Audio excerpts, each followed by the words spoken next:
People, how are you? Como estão vocês? Muito boa noite, seja muito bem-vindo, seja muito bem-vinda a mais uma gravação do nosso podcast Physio Insight, um projeto onde eu falo que você tem que ouvir na lata, doa quem doer, sempre a respeito de tratamento da dor, baseado nas melhores evidências científicas disponíveis. Pessoal, vamos falar de caso clínico hoje, tá?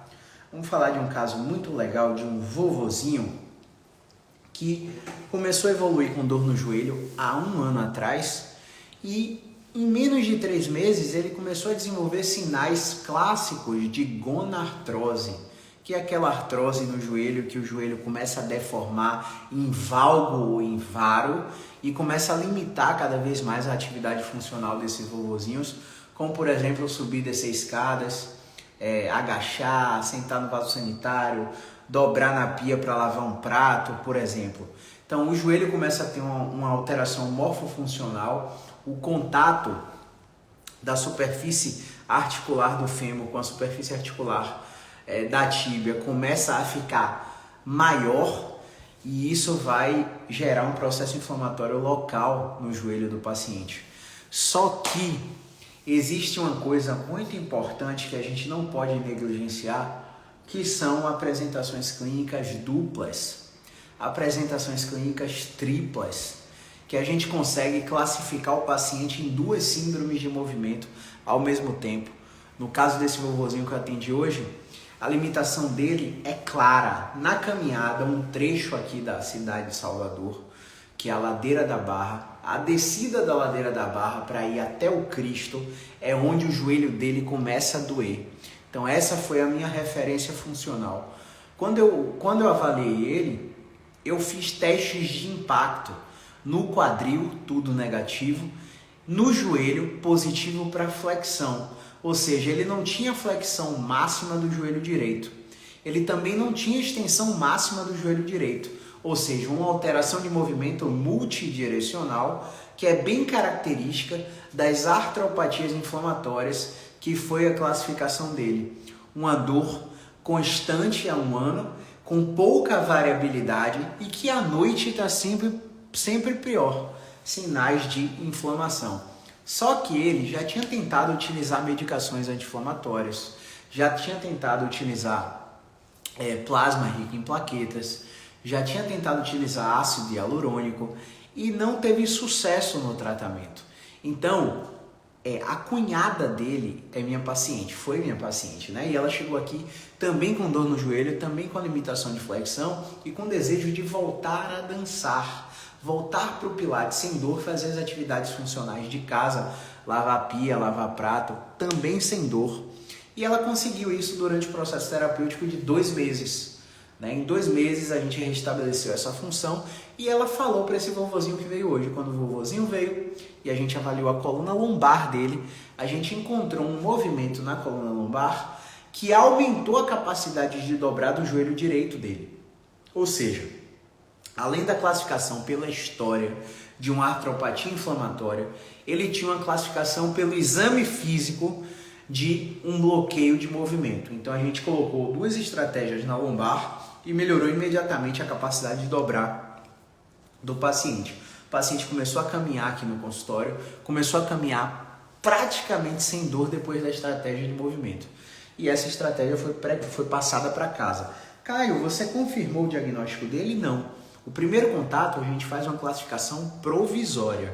O segundo contato, em 72 horas, a depender do caso, a gente define a classificação definitiva, beleza? Então, se quando ele voltar ele continuar melhor, continuar melhorando, a gente confirma essa classificação, beleza? Tenho fibromialgia, sinto muitas dores e tenho síndrome do túnel do carpo. Minhas mãos formigam muito, não consigo dormir, passo dias e mais dias sem dormir, tomo Tramal para dor, mas não resolve nada. Nem nunca vai resolver, Shirley. Me perdoe. Primeiro que está tudo errado, porque você está levantando um troféu para dizer o que você tem, que é fibromialgia, que é síndrome do túnel do carpo. Você não está me falando o que é que você sente, né? Claro, você está me falando, sinto dor, sinto a dormência nas mãos, tomo Tramal, Você vai controlar a dor com o tramal até quando? Uma hora ele vai parar de fazer efeito. O que o tramal está fazendo por você, seu cérebro faz, seu sistema nervoso faz com que você tenha essa analgesia. Só que você não foi educado o suficiente, baseado em terapia cognitiva, baseado em neurociência da dor, para fazer essa promoção endógena do seu próprio corpo ter esse efeito analgésico que o tramal está te dando. Enquanto você continuar utilizando o tramal, pulando de médico em médico, ortopedista, anestesista, e não cair no fisioterapeuta musculoesquelético, mudar o estilo de vida na alimentação e na atividade física, na higiene do sono, infelizmente nada vai mudar, né? Então, pega esse feedback aí da melhor forma que for possível e tenta buscar um tratamento de verdade. Se você não puder pagar por uma fisioterapia musculoesquelética, procura uma clínica escola de fisioterapia, onde os estagiários do último semestre atendem sob supervisão e o atendimento é muito mais valioso do que muita clínica nas grandes capitais, tá? Porque o cara tá querendo mostrar serviço para você para poder se formar. Beleza? Vamos lá, um outro caso muito legal que a gente atendeu hoje foi um paciente que faz academia comigo, né? Faz academia no mesmo local que eu. E a gente se encontrou há umas 3 semanas atrás na academia, no mesmo horário. E eu falei, e aí rapaz, tá bem e tal, tá fazendo agachamento com mais peso do que eu, amplitude máxima de agachamento, dor lombar 0. E aí 2 dias depois que eu encontrei ele na academia, ele travou a coluna, foi na emergência, tomou medicação. E aí falou pra mim, cara, preciso de uma vaga urgente. E aí tinha 3 dias de agenda cheia, ele só foi conseguir vaga no 4º dia. Eu falei, rapaz, faça tudo que der conta. Mandei o vídeo dos testes para ele fazer no YouTube. Ele fez os testes que eu mandei no vídeo do YouTube. Falou, Caião, só esse teste aqui tá positivo. Faz no vídeo e me mostra e me manda. Ele me mandou no direct, eu falei, cara, fica relaxado. Você tá com dor aí, mas essa dor não tem nada a ver com sua hérnia, porque você consegue ficar na ponta do pé, você consegue ficar no calcanhar, você não tem dormência abaixo do joelho, você não tem o teste de tensão neuroadversa positiva. Então essa dor aí não tem nada a ver com sua hérnia de disco. Calma, respira fundo. No dia que você for lá no consultório, a gente testa isso para resolver. Não deu outra. Chegou aqui no consultório, a gente testou os movimentos da lombar, colocou as estratégias de movimento perfeitas, para o caso dele, né? O que pode ser bom para mim, o que pode ser bom para ele pode não ser bom para você. E aí ele começou a melhorar progressivamente. Ele veio fazer a 3ª sessão hoje e ele já voltou para o CrossFit e já voltou a jogar futebol. Ou seja, toda vez que o paciente tiver uma dor lombar que irradia até a perna, não ache que tudo é hernia de disco, que tudo é dor ciática, porque a maioria, esmagadora das vezes não é. Menos de 5% dos casos são verdadeiras síndromes radiculares, tá? 95% são bloqueios de movimentos bobos, quadros inconclusivos que são resolvidos com fisioterapia mais medicação, quadros que são resolvidos com bloqueio mais fisioterapia, quadros que têm cronificação por medo e evitação, por barreiras de recuperação no trabalho ou no seio familiar, que são resolvidas com fisioterapia e psicologia TCC, que são a maioria dos casos, né? Vamos lá. Um outro paciente, mas muito interessante que a gente atendeu hoje, o paciente é motorista, evoluiu com dor cervical e dor torácica, né? Há 1 ano ele vem piorando e aí desenvolveu tontura. Quando ele chegou num osteopata, o osteopata avaliou ele e fez uma manipulação cervical. A manipulação cervical aumentou a tontura. Para quem não sabe, o pavilhão auditivo tem um sistema vestibular. O sistema vestibular tem um sistema labiríntico. O sistema labiríntico tem 3 canais, que a gente chama de canais semicirculares. Dentro desses canais passa um líquido, um fluido chamado endolinfa.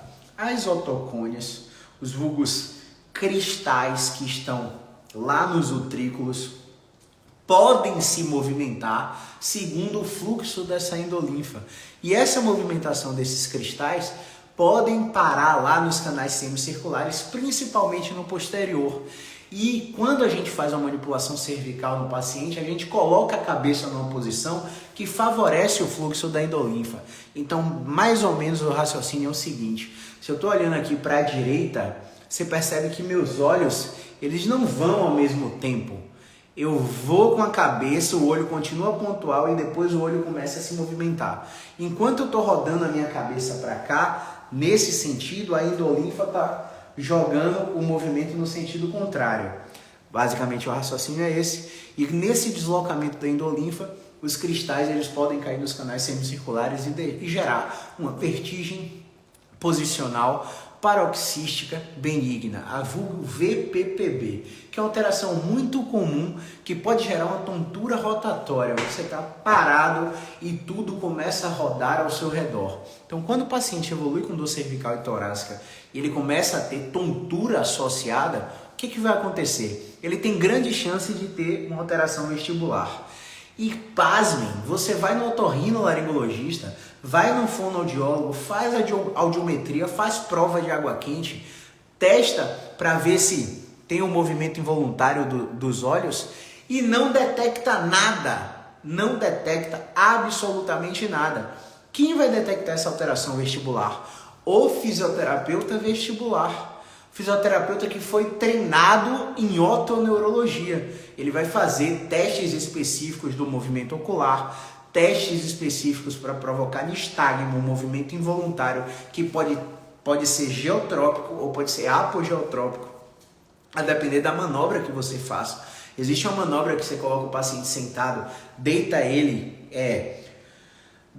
lentamente e roda a cabeça dele na posição final em extensão e olha para ver se o paciente vai apresentar nistagmo, que vai ser um sinal patognomônico de alteração vestibular. E aí tem uma outra manobra que você reposiciona esses cristais e o paciente acaba com a tontura num tapa, né? E quando ele não tem essa classificação de vertigem posicional paroxística benigna, seja por uma alteração puramente vestibular, ele pode apresentar um quadro de alteração vestibular que vai responder com exercícios de habituação. Então, basicamente, a gente vai ter uma sequência de testes de movimento para melhorar a qualidade do sistema vestibular. E quando o paciente vai no otorrino, que o otorrino passa um vertix, um labirinto, ele não estimula o sistema vestibular no lado que paralisou. Ele simplesmente suprime os dois. E quando a gente tem hipofunção dos dois, a gente tem equilíbrio. Só que quando o efeito do remédio passa, se a alteração vestibular continuar ali, o paciente vai continuar desenvolvendo tontura. Aí o paciente sai do osteopata, depois de uma manipulação, dirigindo, tem que parar o carro na paralela e pedir para um familiar buscar, porque ele está com medo de bater o carro. Porque houve uma manipulação vertebral indiscriminada que piorou o paciente. E pode até não ter piorado o paciente, mas o fato de ser a última coisa na qual o paciente executou, ele vai fazer associação. Fui naquele osteopateta lá e o osteopateta fez uma manipulação e piorou a minha tontura. Então, manipulação é o último grau de força dos testes de movimento. Nas regras de movimentação, primeiro o movimento ativo do paciente. Depois é o movimento ativo do paciente com a pressão extra do próprio paciente. Depois é o movimento ativo do paciente com a pressão extra do terapeuta. Depois é a mobilização. Após a mobilização é a manipulação. Então, quase nunca você chega no 5º degrau de manipulação.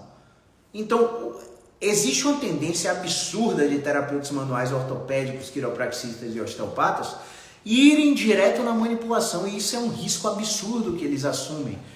Então, a gente precisa primeiro testar a integridade das artérias vértebro-basilares. A gente precisa testar a integridade dos ligamentos cervicais superiores.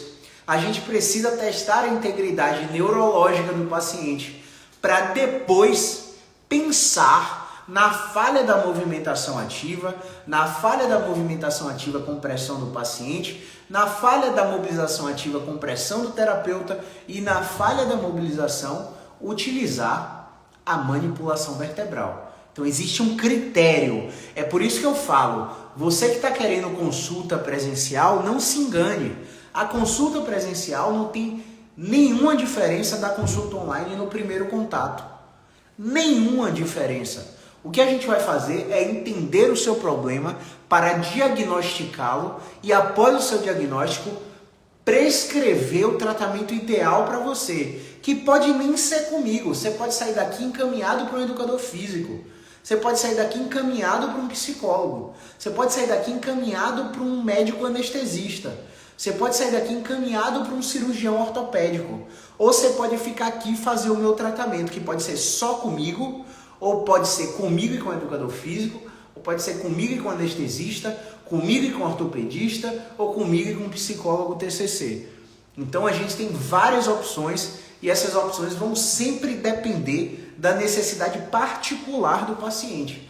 Então às vezes o paciente chega para cá, para mim, você é osteopata, né? Eu vi no Google, eu vim aqui fazer osteopatia. Eu falei, e se não for osteopatia indicada para o seu caso, você vai sair daqui frustrado ou satisfeito? Aí ele depende. Se eu sair daqui melhor, eu vou sair satisfeito. Então você veio aqui para tratar sua dor, correto? Não para receber a técnica em específico. Então eu falo para ele, então vamos alinhar a expectativa aqui. Se eu te avalio e digo para você que a técnica indicada para você vai ser PNF, vai ser uma combinação de isotônicas, vai ser prescrição de exercício, vai ser controle de movimento e você está melhorando da dor, você vai sair satisfeito mesmo que eu não te entregue a osteopatia. Porque a osteopatia vai gerar dependência do profissional. Se toda vez que você estiver com dor, eu vim aqui e fizer uma terapia manual que diminua a sua dor, você vai achar que eu estou tirando sua dor com a mão. E toda vez que você estiver com dor, você vai querer voltar para mim. Isso vai te dar dependência pro resto da vida. Caio, tudo bem, eu quero os seus carinhos. Eu tenho grana para gastar. Então venha fazer seu tratamento passivo, que eu não vou recusar dinheiro, que eu não tô com o lelé da cuca, né? Mas eu preciso ser honesto com você. A maioria dos pacientes não tem condição de ficar vindo aqui toda semana durante 1 ano, durante 2 anos. A maioria dos pacientes se organizam para fazer 1 mês, 2 meses, 3 meses de tratamento. No máximo, se for um pós-operatório, no máximo 6 meses. Hoje eu botei nos stories um paciente que está comigo há 7 anos. 7 anos esse paciente fez 20 sessões. Você bota fé? Primeiro plano de 8, segundo plano de 4, terceiro plano de 4 e quarto plano de 4. O cara em 7 anos de acompanhamento, depois da gente ter ajudado ele a sair da mesa de cirurgia para hérnia de disco, ele fez 20 sessões de 2015 a 2022. Veio fazer a revisão anual dele hoje, né? Falei do caso dele nos stories. Então, é muito importante você entender que essa questão de fisioterapia de 10 sessões de plano de saúde não existe.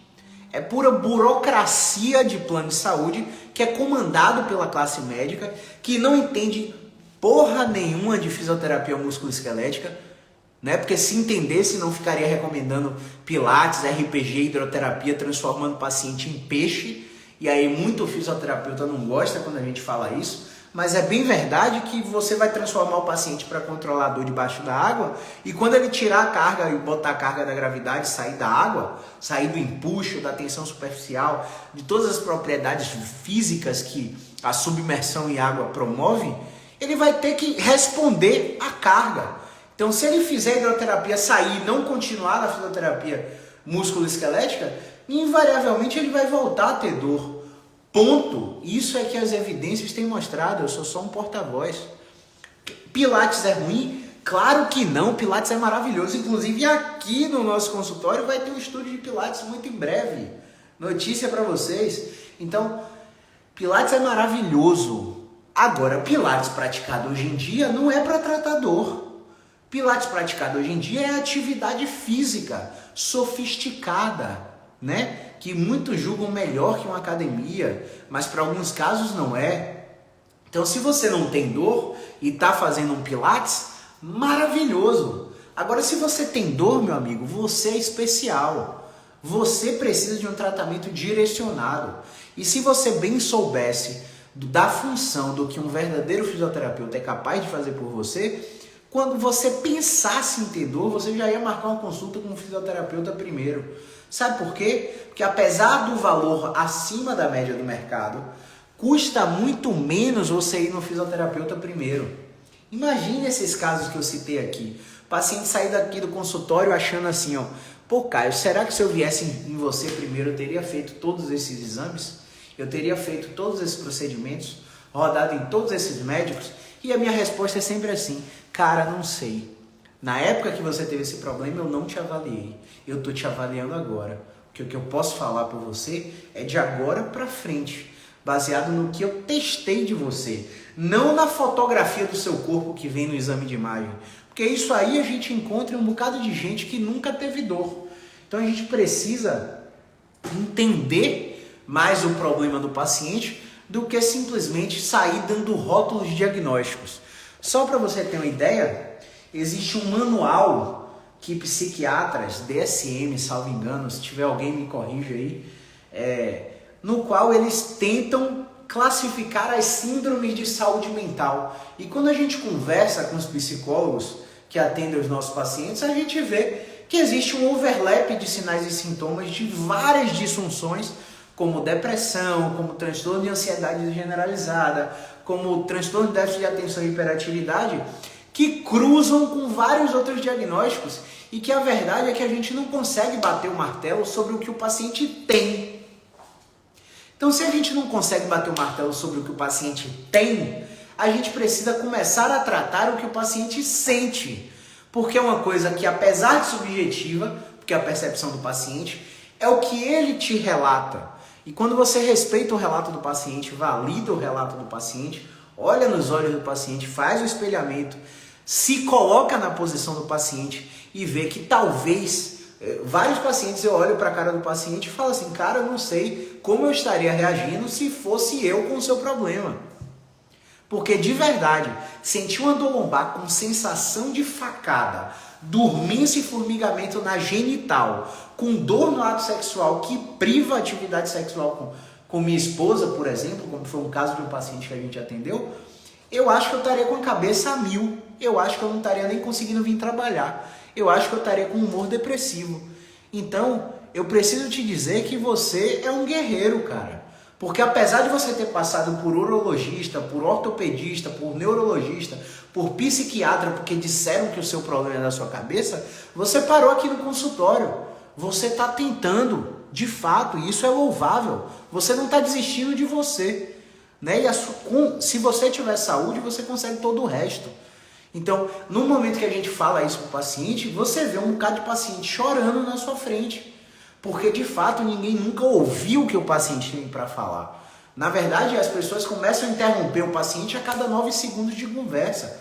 Tem um estudo mostrando que a cada 9 segundos o profissional de saúde interrompe o paciente no momento que o paciente está contando sua história. É por isso que eu abro as minhas avaliações falando assim, cara, me conta o que é que te trouxe aqui, do início e com riqueza de detalhes, como é que eu posso te ajudar? E eu deixo o paciente falar e às vezes o paciente extrapola 40 minutos, extrapola 1 hora e eu só interrompo para jogar as informações numa linha cronológica do tempo. Eu não interrompo para tentar impor o meu modelo hipotético dedutivo, para tentar impor que essas informações aqui eu já bati o subgrupo do diagnóstico. Não precisa falar mais nada não, deixa eu te atender. Porque às vezes a consulta é só uma conversa. Às vezes a sessão é só uma conversa. Às vezes o paciente entender o processo pelo qual ele está passando já vai fazer a redução da dor. Eu vou botar aqui num slide que eu tenho aqui no PowerPoint de um estudo científico que comparou a utilização da terapia manual com a utilização da educação em neurociência da dor. Eu estou tentando abrir aqui no slide. Pronto, já consegui. E aí eu vou mostrar para você. Olha que loucura, que loucura. Você às vezes acha que a gente é psicólogo. A gente não é psicólogo. A gente estuda psicologia, mas não somos psicólogos. 2024, 2025, quem sabe a gente pega o CRP. Mas por que a gente estuda isso? Porque os pacientes com dor crônica, eles têm, mais uma vez, um crossover de várias informações, de vários sinais e sintomas, que além do misto do diagnóstico ortopédico de uma hérnia de disco, de uma artrose, de um abaulamento... Não estou achando o PowerPoint aqui, gente. Cadê? Cadê o PowerPoint? Ih, pessoal, não tem um PowerPoint. Deixa eu mostrar aqui para vocês verem, ó. Essa aqui é a imagem, tá? Isso aqui é um slide do nosso curso, da nossa formação. O artigo é a combinação de terapia manual e neurociência da dor no tratamento da dor crônica lombar. É uma revisão narrativa da literatura e os autores, se você trabalha na área de fisioterapia em tratamento da dor e não conhece esses autores, eu preciso que você revisite a sua rotina de estudos, tá? Emílio Puentedura e Timothy Flynn. Depois você coloca lá no Twitter, segue o perfil dele. Depois você coloca lá no Google, segue para você ver quantos livros esses caras já fizeram em educação e neurociência da dor. Então, basicamente, eu estou mostrando aqui um terapeuta explicando o fenômeno fisiológico. Eita zorra, travou tudo agora, viu? Um terapeuta explicando o fenômeno neurofisiológico na educação e neurociência da dor. E a gente tem aqui a neuromodulação induzida pela informação, que a gente chama de uma neuromodulação top-down. A gente dá um estímulo cognitivo e o cérebro inibe glutamato, inibe substância P, inibe cortisol, secreta serotonina, dopamina, fatores de crescimento como TNF-alfa, beta-endorfinas. E pela informação que o terapeuta está passando, às vezes não é nem informação, às vezes é só a forma pela qual o terapeuta está falando com esse paciente com dor, a gente promove a analgesia segundo esse sistema. E a analgesia segundo esse sistema é muito mais duradoura, porque pense, vou dar um exemplo aqui agora. Esse paciente que eu acompanho há 7 anos, que fez 20 sessões e que veio fazer a revisão anual dele hoje, que eu postei nos stories, vocês vão ver depois, esse paciente falou assim, pô, Caião, às vezes eu tenho uma dor ou outra, aí vem na mesma hora na cabeça todo aquele processo pelo qual a gente passou, e aí a gente fica tenso, preocupado, mas depois eu faço esses testes que você fez comigo. O que é que o paciente faz? O paciente fica em pé, fica na ponta do pé, fica no calcanhar, dobra para trás, dobra para frente, desloca para o lado, desloca para o outro, inclina para o lado, inclina para o outro, e vê que ele não perdeu o movimento. Isto é, a capacidade dele se mexer não diminuiu. E aí, nesse momento que os pensamentos automáticos com projeção de futuro, que geralmente são catastróficas, entram na cabeça dele, ele tem um reassurance, ele tem um encorajamento de todo o processo de 7 anos de acompanhamento que a gente tem, com as informações positivas que eu passo e com acesso às revisões aqui no consultório. E aí ele se reencoraja e os pensamentos automáticos são desfusionados dessas experiências, e nessa disfusão dos pensamentos automáticos ele abre espaço para os pensamentos encorajadores. Quais são eles? Não, eu já tive isso e eu sei como lidar. Caso eu trave, eu tenho esse movimento que Caio me ensinou. E progressivamente eu vou evoluindo, semana 1, 2, 3, 4, 5 e 6, com os movimentos que eu já tenho no Vida do meu WhatsApp dos meus tratamentos anteriores. Caso esses movimentos não funcionem, eu também conseguirei lidar com isso. Porque quando travou e o movimento não funcionou, eu fui na emergência, tomei uma medicação, controlei a dor, consegui vagar com o Caio, Caio me atendeu e eu melhorei. Então, no pior cenário possível da projeção catastrófica que o paciente faz, ele sabe que ele tem controle sobre aquilo e que ele vai saber lidar. Porque quando a ansiedade gera sintomas somáticos, geralmente é pela falta de controle que o paciente vai ter de um cenário que ele nunca experienciou, ou que outra pessoa experienciou e que teve um desfecho muito ruim para aquela pessoa, que não necessariamente vai ser o seu desfecho. Exemplo, eu tenho um paciente que ele falhou no tratamento conservador e teve que operar. E ele achou que a cirurgia ia tirar a dor dele. Mas lá no início da sessão eu falei, de cada 2 pacientes com dor crônica que operam, um continua com dor. É 46% de insucesso na cirurgia de dor crônica. Então, ele achou que a cirurgia era a salvação da lavoura. Ele fez a cirurgia e continuou com dor. E aí, Caio, nesse caso é muita terapia, muita mudança de estilo de vida, com alimentação, com atividade física para controlar. Então, esse desfecho desse paciente fez com que a sobrinha desse paciente chegasse aqui na consulta desesperada quando ela travou a coluna, porque ela achou que ela ia ter o mesmo desfecho do tio. E quando eu testei os movimentos nela, ela viu que ela teve uma solução absurdamente rápida, sem perda de movimento e com redução da intensidade da dor de uma forma muito precoce. Então, que foi uma coisa que não aconteceu com o tio dela. Então, por mais catastrófico que pareça ser o seu quadro, 97% dos casos são resolvidos com movimento e outras terapias. Apenas 3% dos casos vão precisar de uma intervenção cirúrgica, 3 a 4% no máximo, tá? Isso se você não faz aquela fisioterapia de plano de saúde. Porque se for aquela fisioterapia de plano de saúde, até o caso fácil vai virar um caso cirúrgico, porque vai cronificar tanto por não estar fazendo tratamento adequado, que vai virar um caso cirúrgico. Voltando ao tema, nesse mesmo artigo, você vê a indução da analgesia no sistema neurofisiológico de bottom-up, né? Que é quando o estímulo manual do terapeuta vai no sistema nervoso periférico e ela vai fazer essa modulação endógena, esse controle da dor endógeno, né? Só que esse efeito da terapia manual, ele não é duradouro, pessoal. O paciente melhora 72 horas. Aí hoje uma paciente voltou, né? Uma paciente está na 6ª sessão, ela faz altinha, uma paciente muito querida.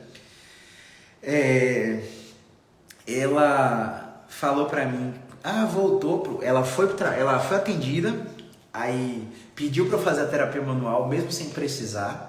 Eu fiz a terapia manual nela, explicando o efeito não duradouro, explicando o efeito placebo, explicando a regressão para a média, né? Se você toma uma cápsula de farinha acreditando que é um remédio, você melhora também, né?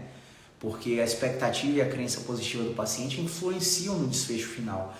E aí ela chegou no trabalho falando com outra paciente minha que indicou ela, que hoje, graças a Deus, não é mais paciente. Olha, fulana, Caio falou que isso é efeito placebo. Ela, não é placebo uma porra, não é placebo de jeito nenhum, isso é bom demais, a gente sai muito leve. E, gente, eu não estou dizendo que não há um efeito positivo no paciente.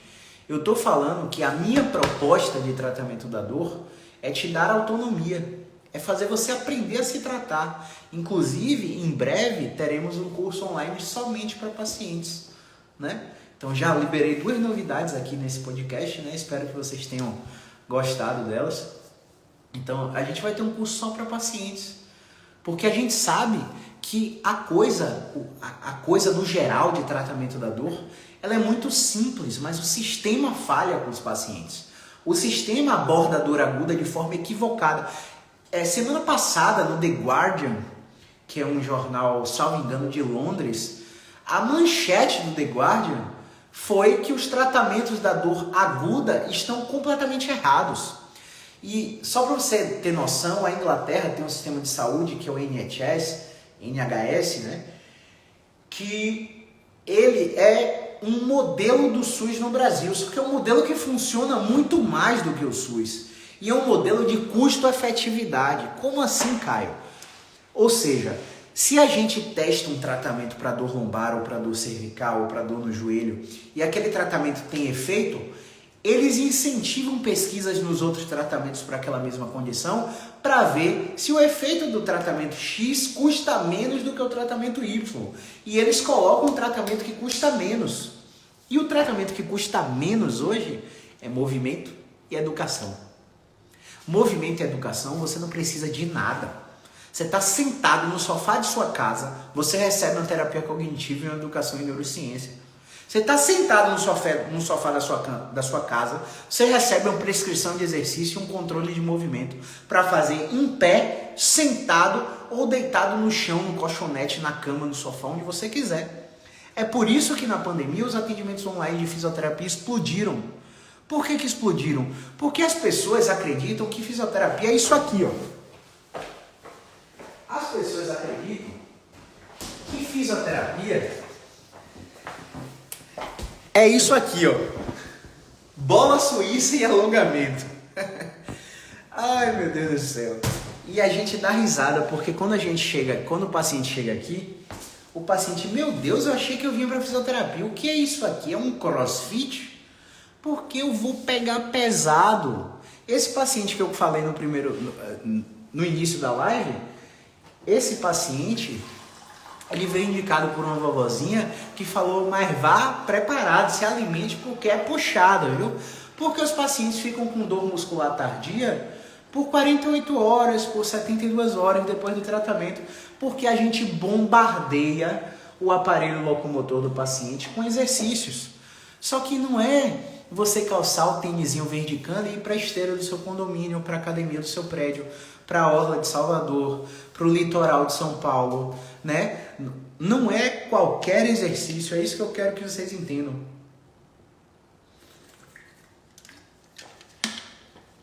Existe um perfil de paciente que ele vai responder muito rápido ao movimento. Mas existe um perfil de paciente que ele vai demorar para responder a movimento. E o que muito fisioterapeuta busca das correntes de terapia mecânica, do TBC, são exercícios de preferência direcional. E existe um grupo grande de pacientes que não tem preferência direcional. E o que a gente faz com esses pacientes? A gente tem um conjunto de exercícios, a gente tem um conjunto de movimentos na prescrição de exercício. E a gente tem um conjunto de movimentos no controle de movimento que fazem esses pacientes terem cada vez mais exposição ao movimento que eles acham ameaçadores.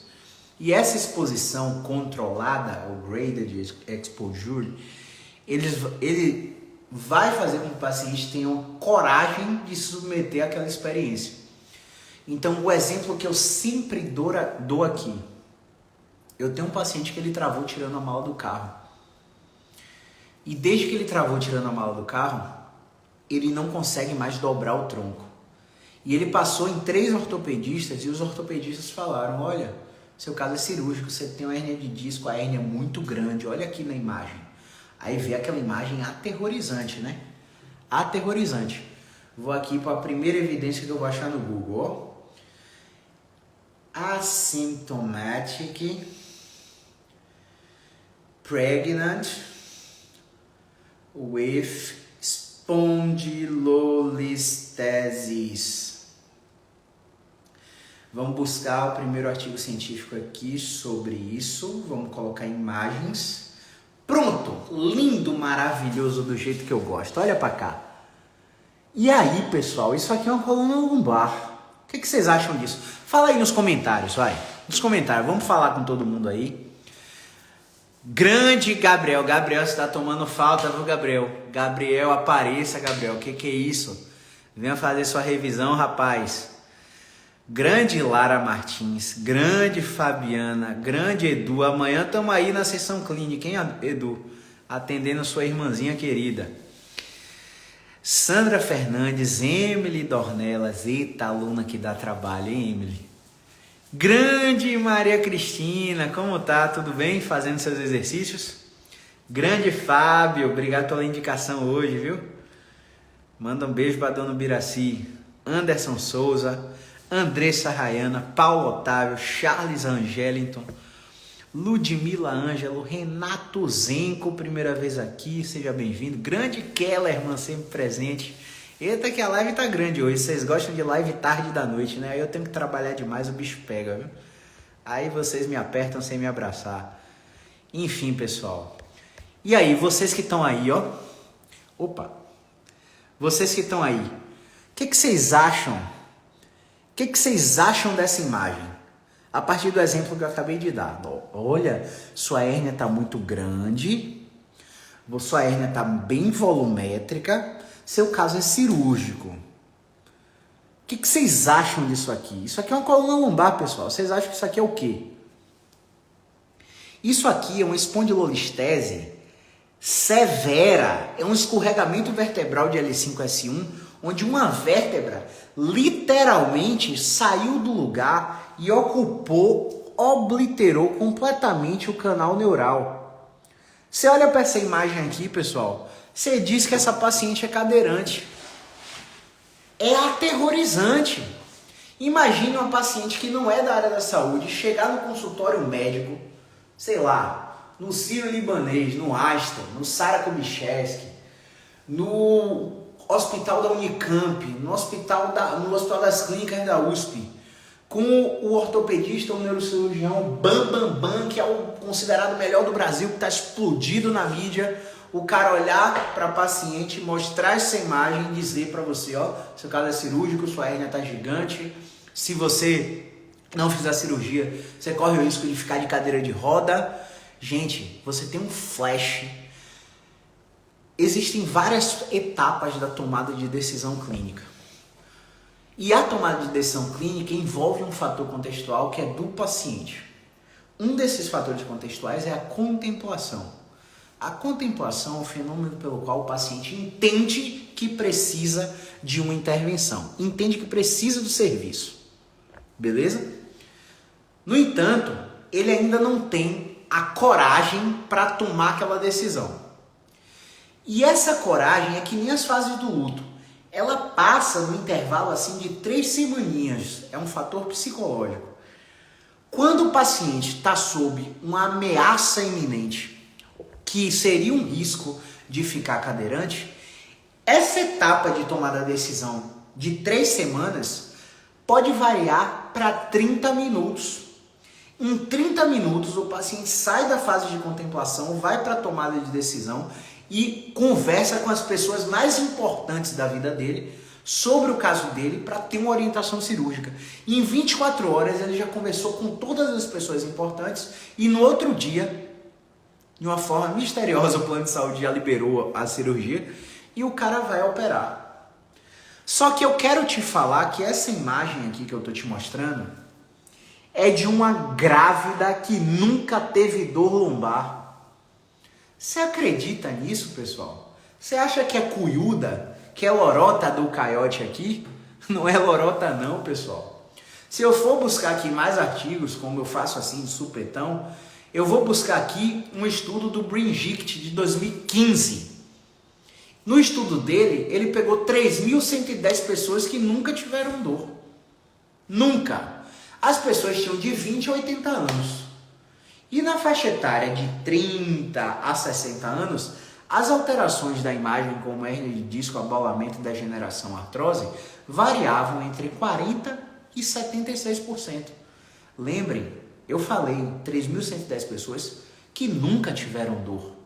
E a ressonância magnética encontra problema. Ou seja, o que a ressonância acha não é um problema em específico. Menos de 4% dos casos, a ressonância é relevante. 96 a 97, a ressonância só serve para colocar medo, instalar desuso, instalar depressão, instalar mais ansiedade e vários fatores psicológicos que interferem na intensidade da dor do paciente. Então, quando eu olho para você e falo que essa imagem de ressonância aqui da coluna da paciente é uma espondilolistese severa que oblitera o canal neural, a correlação clínica compatível é que essa paciente fosse cadeirante. Ponto. A imagem dela é de um cadeirante que não tem um comando sobre as pernas. E eu tô te falando que esse estudo científico aqui é de uma grávida de 8 meses que nunca teve dor. Ou seja, achados de imagem. Gente, para quaisquer articulações. Se você tá com a dor na ATM, se você tá com a dor no pescoço, no cotovelo, no punho, no joelho, eu vou citar um por um, e faz uma ressonância magnética, você tem grande chance de achar alteração que não tem nada a ver com sua dor. Então o profissional que é treinado no modelo patoanatômico, onde ele procura doença, inflamação ou lesão para justificar a dor e a disfunção do paciente, ele vai sempre ir por esse caminho. O paciente, o profissional, que ele é treinado numa abordagem cognitiva funcional, que ele é treinado no modelo biopsicossocial de atenção à saúde, que ele é treinado numa abordagem inativa, ele vai sempre procurar o contexto do paciente. E se o contexto identificar uma necessidade de uma investigação radiológica, ele vai indicar. Só que a grande maioria dos casos não há necessidade nenhuma de investigação radiológica. Vamos para o exemplo 1. Exemplo 1. O paciente tem uma crise de dor cervical, a dor cervical some em 6 semanas, inexplicavelmente, por um milagre de Deus, aparece uma dor no ombro. O paciente vai para quem? Um ortopedista especialista em ombro. Aí o ortopedista pede uma ressonância, acha bursite, tendinite, síndrome do impacto. Artrose acromioclavicular, quem mais que acha no ombro? Aí fala para o paciente que o ombro está inflamado. Manda o paciente parar de fazer academia, parar de nadar, é melhor não caminhar não, por causa do passageiro e locomotor na corrida, na caminhada, pode deixar o ombro mais suscetível a uma ruptura de tendão de manguito e começa a instalar o medo. E vem aquele modelo de saúde baseado no medo, não no encorajamento. Aí esse paciente não sabe. Grande Camilinha. Camilinha, você está atendendo no mesmo andar que eu, Camilinha. Terça-feira a gente tem que se ver aqui. Vamos nessa. Ó. Aí esse paciente com dor no ombro, ele não sabe que pacientes com dor no ombro unilateral apresentam as mesmas alterações de imagem no ombro que não dói. Então, ou seja, o cara pediu uma ressonância do ombro que dói, mas se ele tivesse pedido uma ressonância da cintura escapular para pegar os dois ombros, ele ia ver que o outro ombro também tem bursite, também tem tendinite, também tem síndrome do impacto, também tem um acrômio ganchoso, também tem artrose acromioclavicular e o ombro esquerdo não dói, mas o direito dói. Doutor, por que meu ombro dói? Toda vez que eu boto a mão na cabeça que eu tiro a camisa. Para de tirar a camisa, joga o braço fora. É a charge que devia sair na Folha de São Paulo amanhã por causa dessa live, né? Então, exemplo dor no ombro. Vamos dar um exemplo de dor no punho, que é muito corriqueiro também. O cara começa a apresentar dor no punho e aí vai no especialista em mão. O especialista em mão passa uma ultrassonografia, ressonância magnética, passa uma medicaçãozinha. A ressonância acha o quê? Síndrome do túnel do carpo, STC. Fadada STC, o diagnóstico mais mentiroso que eu já vi na minha vida. Milhares de pacientes já passaram por mim com dor no punho, com diagnóstico de síndrome do túnel do carpo, e a gente colocava uma estratégia no pescoço, uma estratégia na torácica e acabava com a dor no punho do paciente.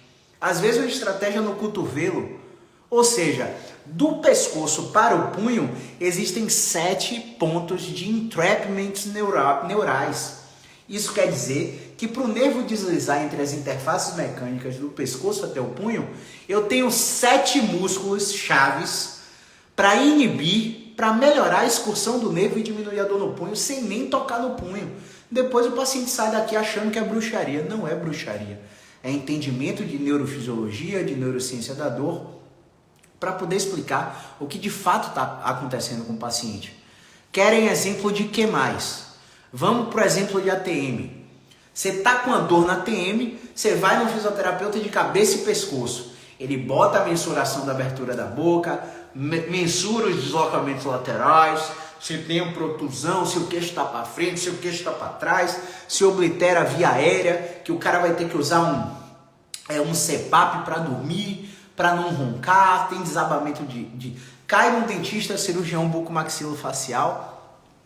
O cara tem uma mordida cruzada, é por isso, vamos fazer uma cirurgia ortognática, vamos fazer uma radiografia panorâmica, né? Olha, você tem um desgaste no disco articular, é por isso que sua dor está acontecendo na temporomandibular. Vamos fazer uma discopexia, vamos fazer uma artrocentese, vamos fazer uma tomografia de feixe cônico e lá vai para lá boladão e tome procedimento.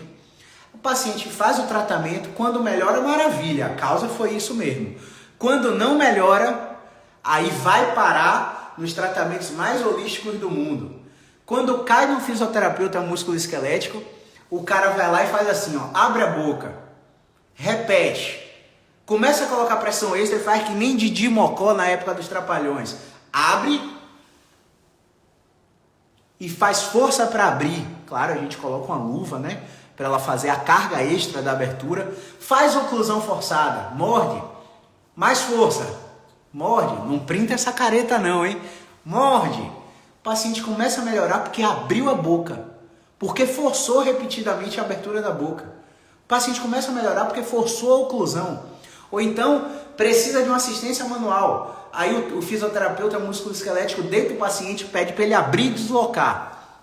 Olha lá, abre, desloca para a esquerda. Repete.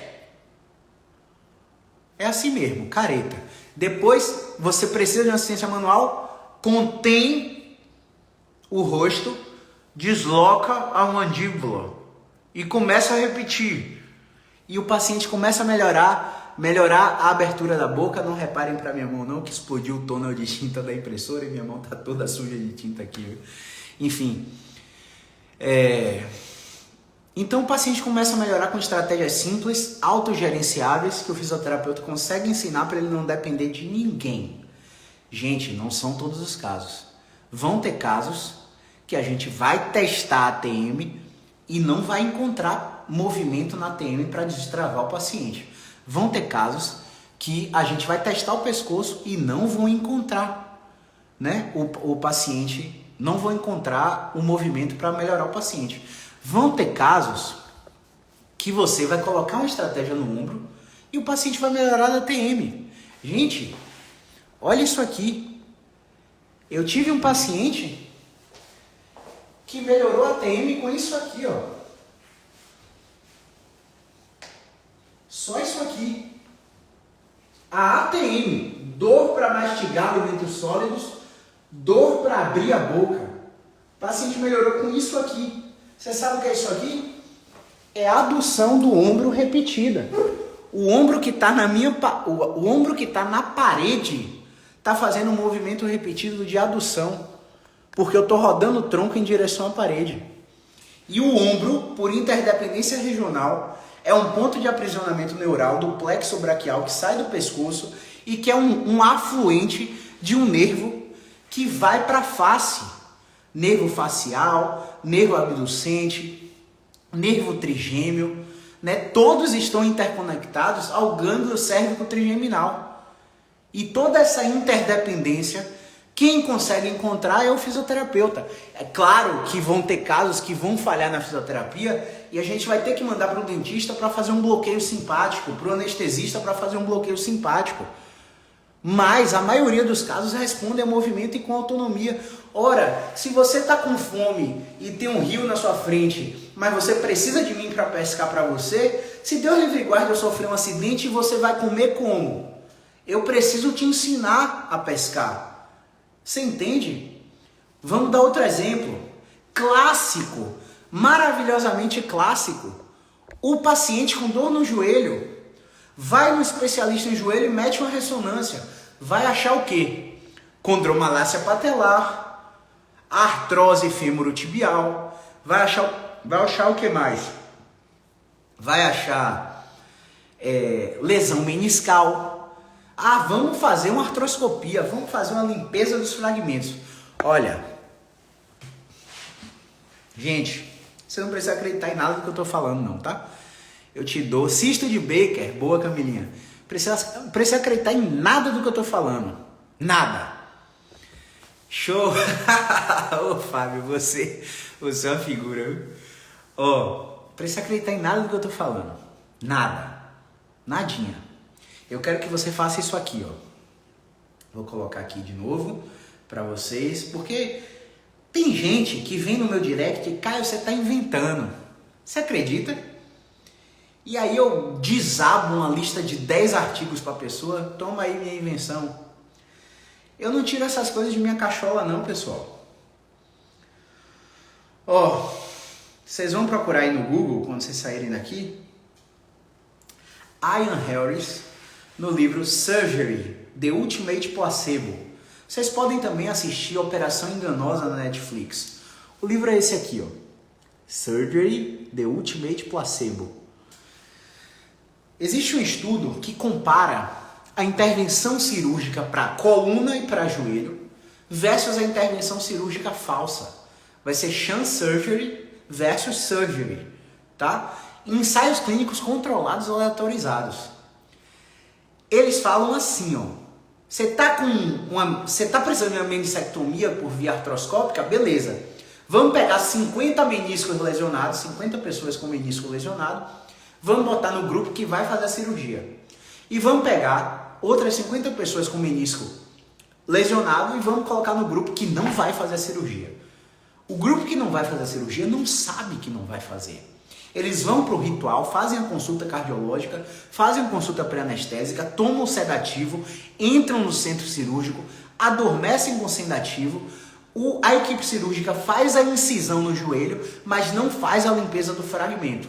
Fecham a incisão, botam o paciente no quarto, acordam o paciente e falam: olha, sua cirurgia foi um sucesso. Isso acontece para coluna, isso acontece para joelho, isso acontece para ombro e também acontece para qualquer articulação.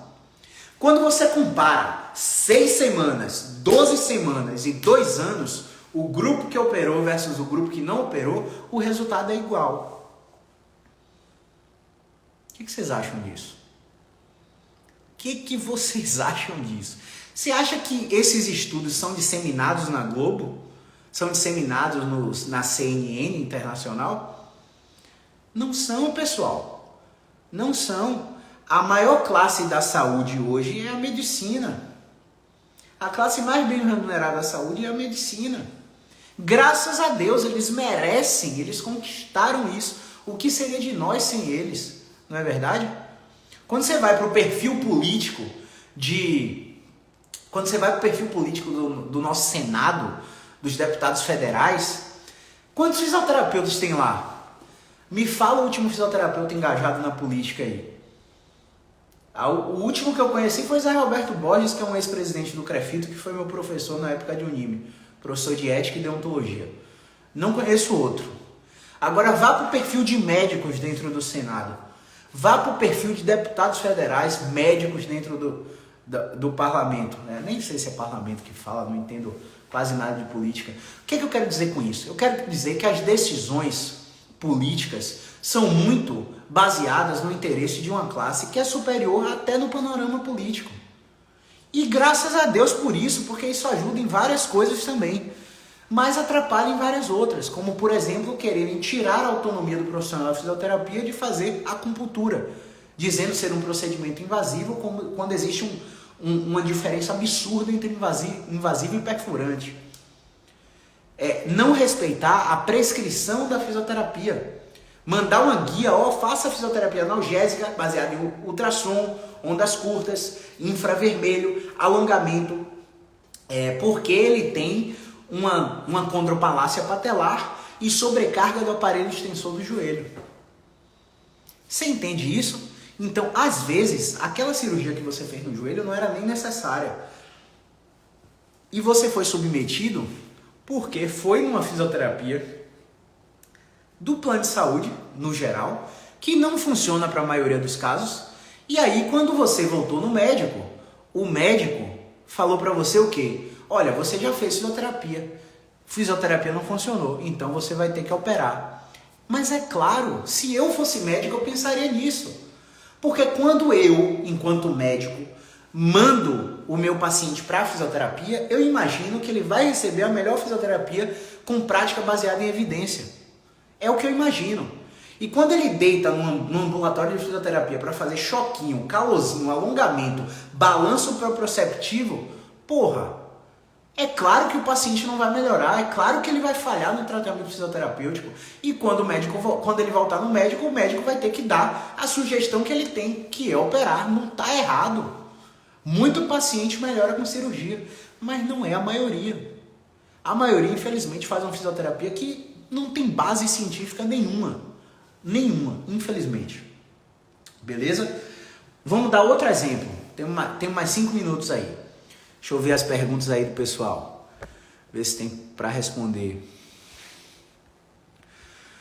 Dá-lhe de mesolida, né? Não, Kellerman. Aí tome anti-inflamatório pro resto da vida. Vai achar porque ele procura isso, com certeza. Isso deveria estar pregado em um outdoor, com certeza, Emily. Maravilha. Tô com tensão no ombro que não passa de jeito nenhum. O que faço? Procura um fisioterapeuta musculoesquelético para te avaliar. Olha só o que ela citou, a assimetria de crânio. Você acredita que existem pacientes com dor de cabeça, que vão para terapeutas manuais que avaliam o crânio do paciente, e os terapeutas manuais falam assim, ó, você está com assimetria no temporal, eu vou mobilizar o seu crânio para reposicionar o seu osso temporal.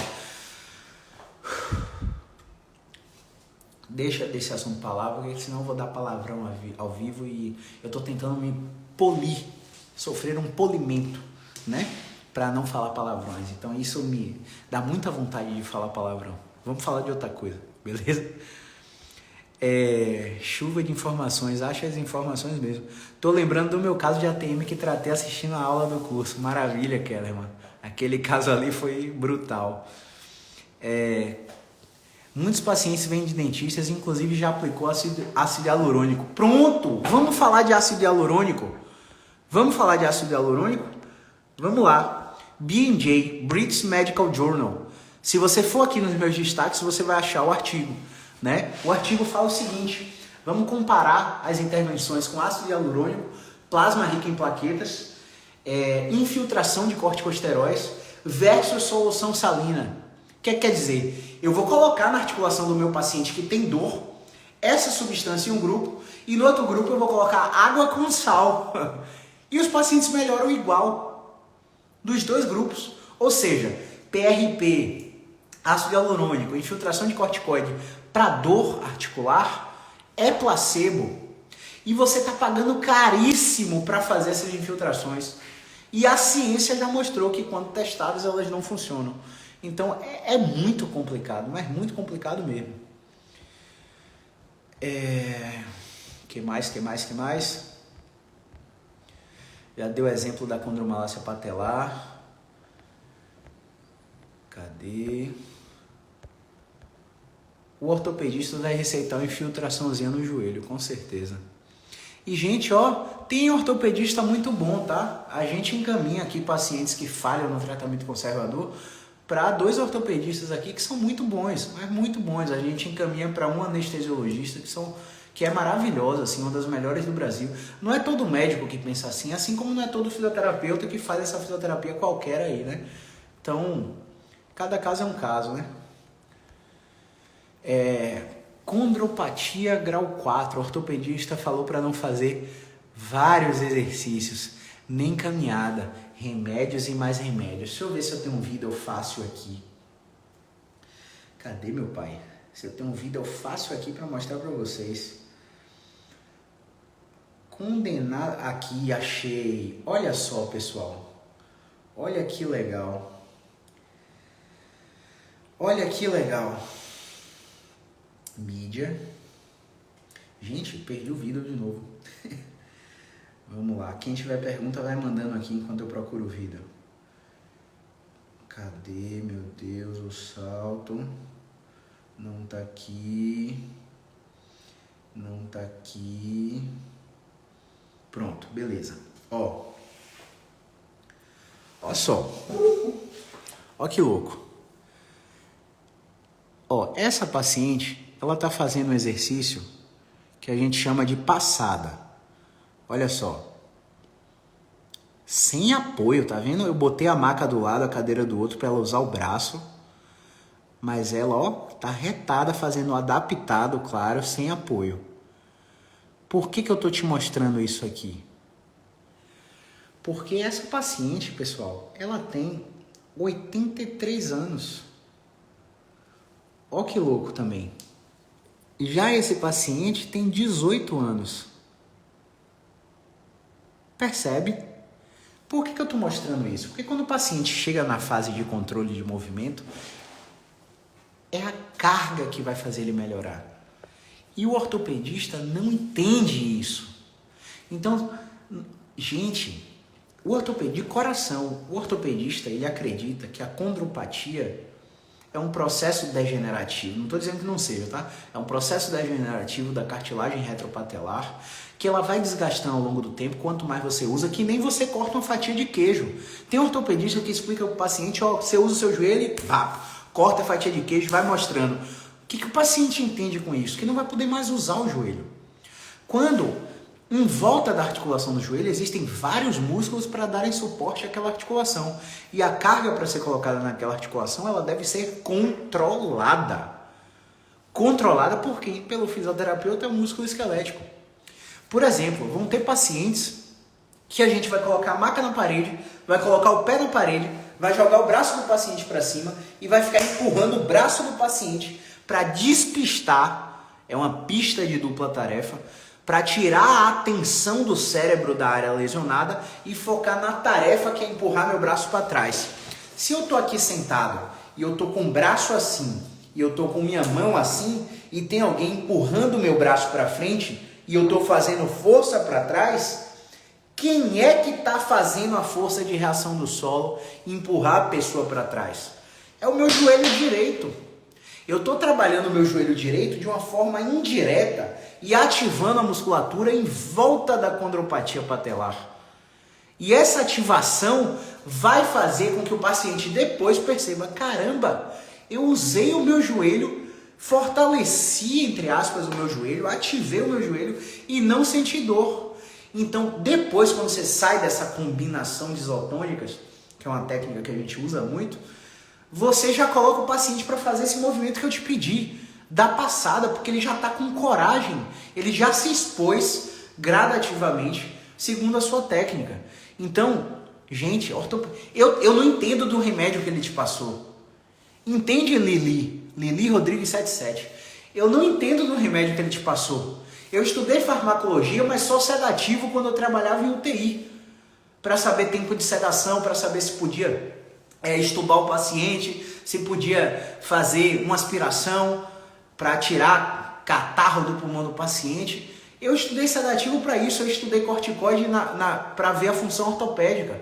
O corticoide mascara a dor, você submete o paciente a exercício, o paciente está aumentando a lesão sem sentir. Corticoide enfraquece os tendões. Tem correntes filosóficas aí norueguesas e britânicas brigando, porque os estudos que comparam exercício com corticoide tá dando superior no grupo norueguês. Mas o grupo britânico já mostrou que o exercício é superior ao corticoide e que a longo prazo o corticoide começa a enfraquecer os tendões e ter reincidência de rupturas de tendão. Então, por que eu estou falando isso para vocês? Porque assim como eu não entendo de remédio que o ortopedista entende, e quem entende mais ainda é o farmacêutico, mais ainda do que o médico, é o farmacêutico bioquímico, eles não entendem de movimento. Ah, mas o meu médico é especialista em medicina do esporte. Continua procurando lesão, doença e inflamação. Ah, o meu médico é da Sociedade Brasileira de Medicina do Exercício. Continua procurando doença, lesão e inflamação. Doença, lesão e inflamação não explicam 10% dos casos de dor musculoesquelética. Eu estou falando de dor crônica, dor sem relato de trauma, queda ou acidente. Dor inespecífica, que surgiu sem razão aparente. Entende? É um perfil completamente diferente. Beleza? Então, pessoal, acho que já dei muito exemplo aqui, né? Obrigado, 11 horas da noite. O homem tem que descansar também, que amanhã cedo tem treino pesadíssimo. Então acompanha as histórias de hoje, 11 horas da noite ainda, já, né? Mas se vocês ficarem acordados, vocês vão acompanhar as histórias de hoje, estão muito legais. E avisar para vocês que ficaram até o final, 15 guerreiros aí, né? Que no dia 23 e no dia 26 de agosto vai rolar a nova era do Experts. É o meu mais novo evento, 100% online, 100% gratuito, ao vivo às 8 da noite, via Zoom, onde eu vou te ensinar o passo a passo claro para lidar com os pacientes com dores ciáticas. Mas não é aquela ciática que você mete o movimento e centraliza a dor do pé, não. A dor da perna, não. É ciática verdadeira mesmo. Pacientes com síndromes radiculares. Eu vou mostrar 2 aulas de como a gente gerencia esse perfil de paciente. Vai ter um modelo de paciente aqui, a gente vai aplicar as técnicas nos pacientes. Vai ser uma parada engrandecedora. E só para você ter uma ideia, essas aulas serão pagas dos meus programas educacionais. Então, é uma chance de você ter acesso ao conteúdo pago de graça dos nossos cursos, tá bom? Então, 23 e 26 de agosto, às 8 horas, ao vivo, via Zoom. O que é que você tem que fazer para se inscrever? Clicar no link do perfil, ir lá na nova era do Expert e ficar no grupo do Telegram, que é onde a gente vai passar as informações a respeito do evento e a respeito da sala do Zoom. E mais uma vez, para preparar vocês. No final do evento, a gente vai abrir 20 vagas para a nossa formação, a nossa maior formação, que é a formação Be Expert, beleza? Vem TikTok aí, boa, isso aí. TikTok é uma estratégia de movimento, tá, pessoal? Depois vocês vão ficar ligados sobre o que o Kellerman falou. No final do evento, eu vou lançar 20 vagas para a formação Be Expert, e quem tiver dentro do grupo da Nova Era do Expert vai ter uma condição muito especial para entrar na turma 8 da formação Be Expert, beleza? Então é isso, pessoal. Um grande abraço. Movimento é vida. Tira o print aí, clica no aviãozinho, compartilha essa live, me marca que eu vou ter o prazer em repostar. E quem viu, viu. Quem não viu, não vê mais. As lives agora vão para dentro da plataforma só para os alunos reassistirem. Quem viu ao vivo, viu. Quem não viu, não vê mais, tá bom? Então, um grande abraço. Movimento é vida.